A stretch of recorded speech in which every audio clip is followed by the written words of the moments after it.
Okay, so if you're not familiar with the level Switch Inferno in Super Monkey Ball 2,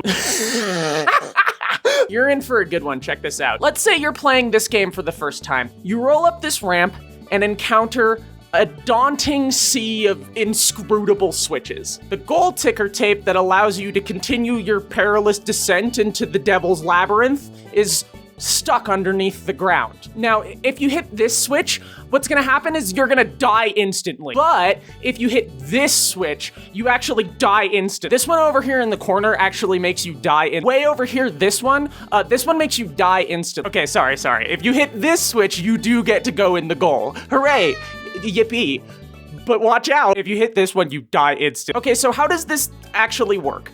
There are 56 switches, 8 rows, 7 columns. Let's label these up to make them easier to talk about. Oh, ain't that fun? It's like we're playing chess for freaks. There are 3 distinct categories of switch. Only these 4 switches, B2, C5, F3, and G7, actually allow you to finish the level. Every other switch results in what we in the business refer to as monkey madness. All of these switches make the left bumper kill you. All of these switches make the right bumper kill you. And there is something delightfully cruel about the way these bumpers work. So you might have noticed that the level has this little safety net underneath it, but a lot of the time it does not provide a sense of safety. Because switches in Super Monkey Ball 2 have these sloped sides, the bumper usually ends up just slamming you into the side of a switch that then catapults you into the sky, which makes this little area down here feel like it's making fun of you a little bit. Like, oh, what's the matter, champ? Maybe we'll make the wall a little bit higher for your dumbass next time. Mind the gap, LMAO. Why don't you just jump over the bumper like Nambo does if you have such a problem with it? Get good, idiot. Now, if you are a lucky child who happens to hit one of the special boy buttons, you will be rewarded with the goal appearing for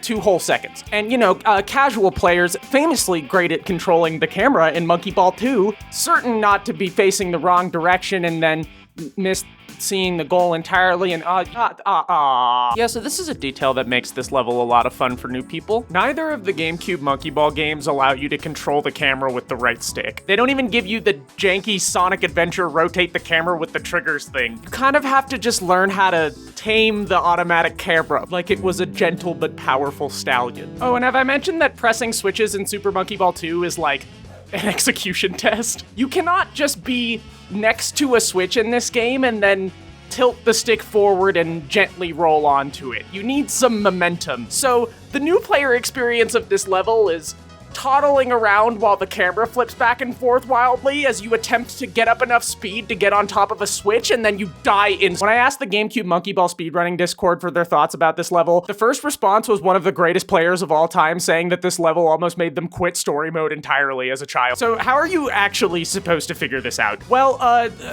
debatable. When you press one of the switches, it will light up every other switch in the same category. So left bumper switches will light up left bumper switches, and right bumper switches will light up right bumper switch. Okay, you got it? And our 4 special boys can only ever light up each other. So if you press a left bumper switch and then press a right bumper switch immediately afterwards, and then look at the mini map, you now have a map of the 4 correct shit. It's unclear if the developers intended you to do this little press and dodge maneuver, or press a switch and then drop into the safety net, or just die a bunch of times. Especially because this level has a sort of unique context in the history of Super Monkey Ball games. I know. Bear with me, though. So the first 2 Super Monkey Ball games, that is, Super Monkey Ball for the Nintendo GameCube and Monkey Ball for the banana, these are arcade-style games to the core. You jump in, you play as many levels as you can until you fall off enough times, and then you're done. Technically, in Super Monkey Ball, you can collect approximately 400 gabrillion play points, and then you can get infinite continues, but we're not gonna worry about that right now, okay? We're not gonna worry about that right now, okay? However, Super Monkey Ball 2 introduces story mode, which is basically the game locking you in the basement with a Ziploc bag full of 10 levels and telling you you're not allowed to leave until you finish them. You have infinite lives in story mode, and a lot of the level design in Super Monkey Ball 2 seems to take a sort of impish glee in this fact. Like, it does feel like with Super Monkey Ball 2 sometimes, you know, we're joking around and then like Super Monkey Ball 2 takes it too far. Like that was fucked up, Super Monkey Ball 2. Why would you even say that? There are countless levels that just ask you to die over and over again until you figure out what's even going on. On top of that, the game does feature the traditional arcade-style mode, and buddy, you better believe you're still playing Switch Inferno. Historically, Super Monkey Ball 2 sits in a time when this style of die over and over until you figure it out, fuck you design was starting to slowly be phased out of mainstream video games. And yet here stands Super Monkey Ball 2, stalwartly asking you to pick a card, any card. And I think in the past 15 years or so, it's become clear that there is a sort of sick appeal to that. We like it when games are a little bit horseshit sometimes, don't we? I don't actually have childhood nostalgia for this game. I learned how to play it when I was like 25, and it was that specific experience of sitting around with my roommates and figuring out what you're even supposed to do to beat levels like Mad Shuffle or Launchers or Vortex.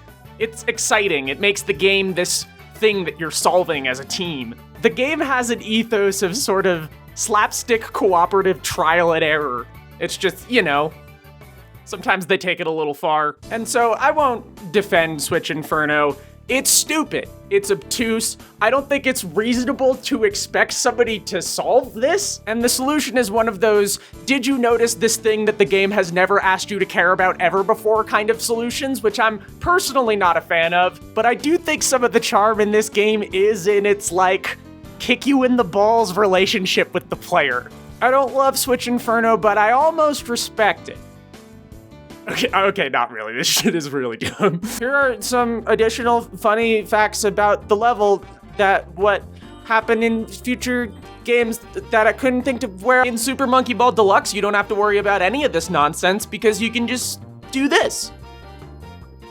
Pretty cool. In Banana Mania, a video game from the 2020s that tones down the horseshit of several Super Monkey Ball 2 levels, they brought it back essentially unchanged, baby, which I think we should recognize as a profound artistic achievement. There isn't a funny way to say this, so I will drop the shtick to say that I want to genuinely thank the GameCube Monkey Ball Speedrunning Discord for being willing to chat with me and help out with this video, and in particular Nambo and Ike and Fricks for helping to clarify some of the mechanical nuances. They were very nice. Also, shoutouts to all the fine folks who work on the Super Monkey Ball 2 practice mod. This video looks so much nicer because I had access to this. And if you like this video, you can subscribe to my YouTube channel and maybe...